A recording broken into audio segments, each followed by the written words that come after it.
Have you ever come across a murder centered around a lethal biological weapon? Imagine a prosperous zamindari estate in India, where a family is torn apart by insatiable greed and ambition. Now picture a carefully orchestrated plot that unfolds with shocking twists and turns. This is the tale that will leave you on the edge of your seat, questioning every move and motive. Pakur, a small yet prosperous zamindari estate in the Santhal Pargana division of present-day Jharkhand state in India, was among the wealthiest estates in Bengal during that era, generating an annual revenue of approximately 30,000 rupees, equivalent to 2,500,000 rupees, or $30,000 in today's currency. A zamindari estate was a traditional landholding system in the Indian subcontinent during the pre-independence era. The term zamindar refers to the landowner or landlord, who holds significant authority and control over large tracts of land. The zamindari system was a part of the feudal structure where the ruler, typically the king or emperor, granted land rights to powerful and influential individuals, known as zamindars.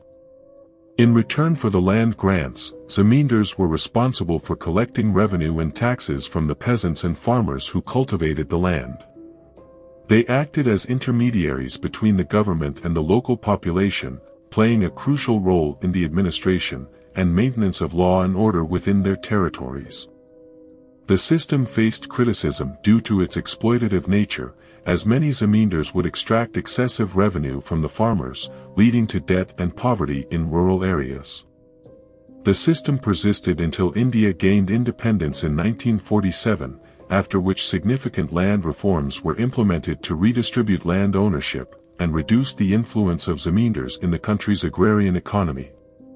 Partipender Chandar Pandey, the patriarch of the family, had 4 children from 2 marriages, Binoyendra and Kannabala from his first wife, and Amarendra and Banabala from his second wife. Sadly, Partipender's second wife passed away shortly after giving birth to Amarendra. However, Amarendra found solace in his childless widow aunt, Suryavati Devi, who raised him as her own, and they shared a deep bond akin to that of a mother and son. In 1929, Partipender passed away, leaving behind a considerable estate that he divided equally between his sons, Binoyendra and Amarendra. As Amarendra was only 15 years old at the time, his share was entrusted to his 22-year-old half-brother until he reached the age of 18. The 2 half-siblings were remarkably dissimilar, making it hard for people to believe they shared the same father. Binoyendra was a carefree playboy, indulging in drinking, womanizing, and leading a flamboyant lifestyle with no regard for responsibilities. On the other hand, Amarendra was known for his good character, honor, studious nature, and strong moral values, earning him great admiration among the residents of Pakur. In 1932, Amarendra turned 18, and was in his final year of college. Being well aware of his half-brother's character, he deemed it wise to claim his share of the estate promptly, hence he wrote a letter to Binoyendra, requesting what was legally his property. Initially resistant, Binoyendra eventually conceded, realizing there was no legal recourse, and transferred the property to his brother, granting him half of the estate. After this event, Amarendra returned to his residence to find Binoyendra acting as though nothing had occurred. Although the visit surprised Amarendra, his aunt and other relatives, however, they kept their emotions concealed. One evening, Binoyendra invited Amarendra for a ride. Despite being hesitant due to past events, Amarendra agreed, thinking his brother had genuinely invited him. During their walk, Binoyendra suddenly produced a pince-nez glass from his pocket, and presented it as a gift to Amarendra, urging him to wear it. Pince-nez was a popular style of eyeglasses in the 19th and early 20th centuries. Unlike conventional glasses, they do not have arms that wrap around the ears, instead they have a nose clip or a nose pad that holds the glasses in place on the wearer's face. The term pince-nez originates from the French words pincer, which means to pinch, and nez, which means nose, highlighting their design to rest on the nose without requiring earpieces. Bioweapon seemed determined to make his brother wear the pince-nez glass, and regardless, during their attempt, Amarendra's nose was slightly cut. However, 3 days later the wound had healed, but Amarendra's entire face became swollen. The doctor diagnosed tetanus, and they promptly administered the antidote. When Bioweapon learned of his brother's illness, he sent a young doctor named Taranath Bhattacharya to examine Amarendra. The family's doctors were vigilant, and did not allow Bhattacharya near the patient's bed, as he had been disowned by the family. Subsequently, Bioweapon brought in another doctor, Durgaratan Dar, whom he convinced to be experienced and skilled. The doctors were ready to administer the new medicine, however, Dar left abruptly, claiming an urgent need to attend to another patient, after which Bioweapon also left. Unfortunately, Amarendra's condition worsened with Dar's medicine, and he was on the brink of death. The doctors worked tirelessly, providing round-the-clock care and administering eye drops, which gradually brought him back to life. During this time, Bioweapon returned with another doctor named Shivapada Bhattacharya, but angry relatives and friends barred them from seeing the patient. Though Amarendra survived these mysterious attacks, his health suffered severely. He experienced physical weakness, dizziness, and a loss of appetite. Reading became impossible, and he spent most of his time in bed. Despite not fully recovering after a few days, he resolved to return to work on his estate in Pakur, but he had become a mere shadow of his former self. On November 18, 1933, Amarendra received a telegram supposedly from his aunt, Suryavati Devi, urging him to come quickly to Calcutta, due to legal matters relating to property levy. Upon arriving in Calcutta, he soon realized that he had been deceived. His aunt was not in the city at that time, and she had not sent any such message.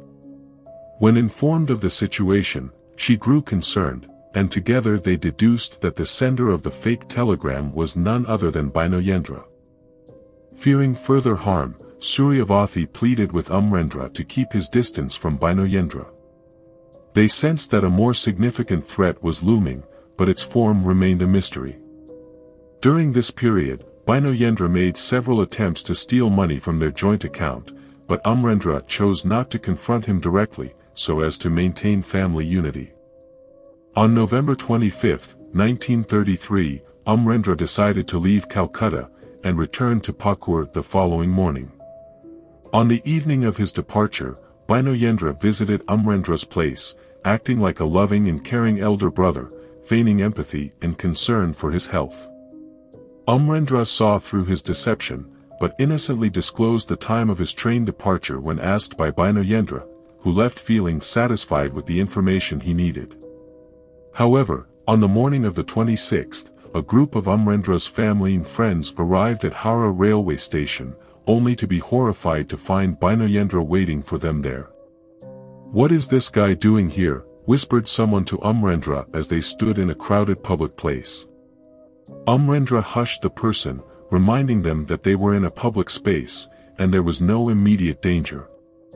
As they walked through the crowded platform, a stranger brushed past Amarendra, who was covered in a shabby shawl.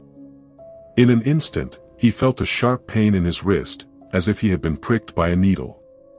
Before anyone could react, the stranger disappeared into the crowd. Amarendra examined his wound, and saw a colorless liquid oozing out, but the injury seemed minor.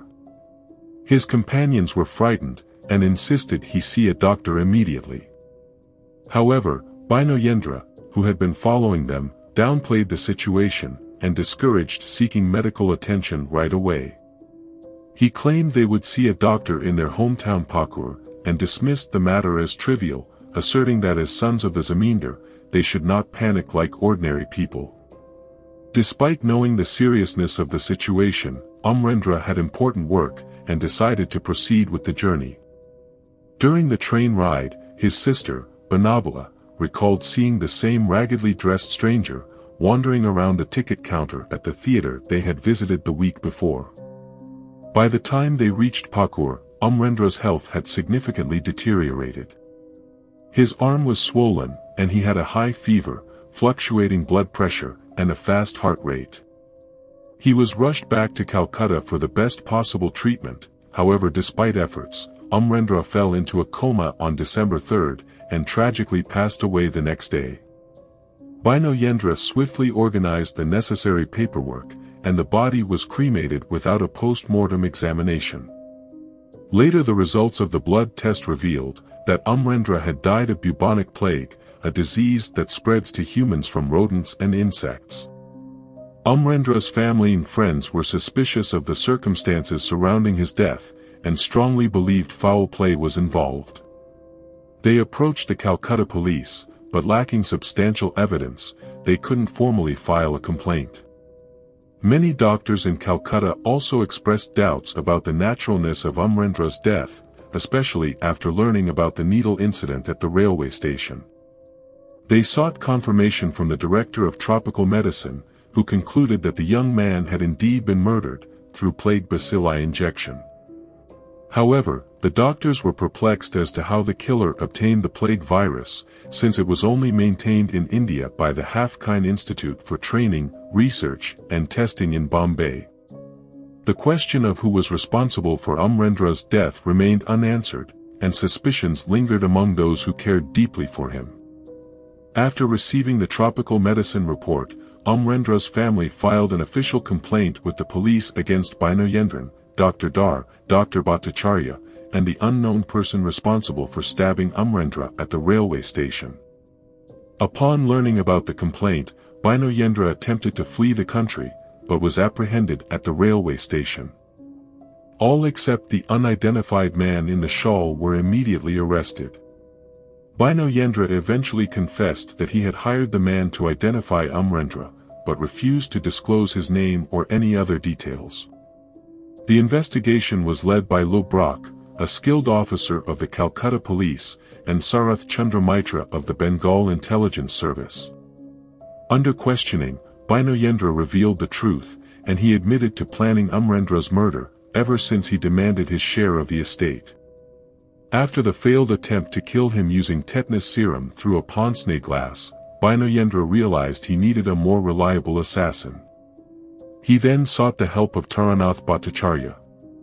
Taranath was not a real doctor, but rather a research assistant in a medical supply laboratory.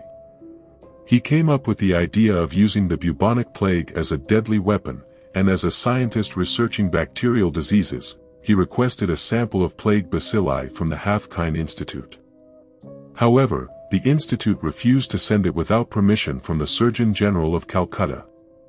Bioweapon, Dr. Shibapada Bhattacharya, and Dr. Dar tried to write on his behalf, but the institute rejected their requests.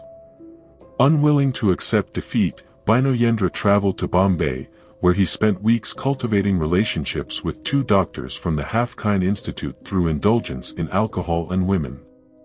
Eventually, these doctors provided him with a culture of living plague bacteria.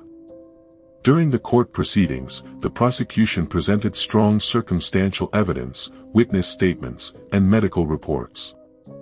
Bioweapon's travel documents, hotel bills from Bombay, handwritten papers and messages sent to the laboratory, and receipts from shops where rats were purchased, were all considered evidence. The prosecution successfully established not only the motive behind Amarendra's murder, but also the method used to kill him. Although Bioweapon spent a considerable sum on his defense, he was found guilty in court. He and Taranath Bhattacharya were sentenced to be hanged, but the High Court later commuted Bioweapon's sentence to life imprisonment. The convicts were sent to Andaman Jail, also known as Kala Pani, or Black Water, for their punishment. Upon India's independence, political prisoners were granted amnesty, but Bioweapon managed to escape even though he did not fall into that category. He returned to Pakur, but by that time, his mental health had deteriorated, leading to conflicts with relatives. He eventually threatened the family with a gun, and was killed in a confrontation with the police. Taranath Bhattacharya's fate remains mostly unknown, with some accounts suggesting he went insane in prison. The person who administered the fatal plague injection was never identified, however some speculated that Bioweapon helped him escape from the police and the country, while others believed the unknown man might have succumbed to the plague germs himself. This sensational murder case received global media attention at the time, and continues to be a subject of research and debate. Time magazine called it Germ Murder, and the Straits Times of Singapore referred to it as the punctured arm mystery.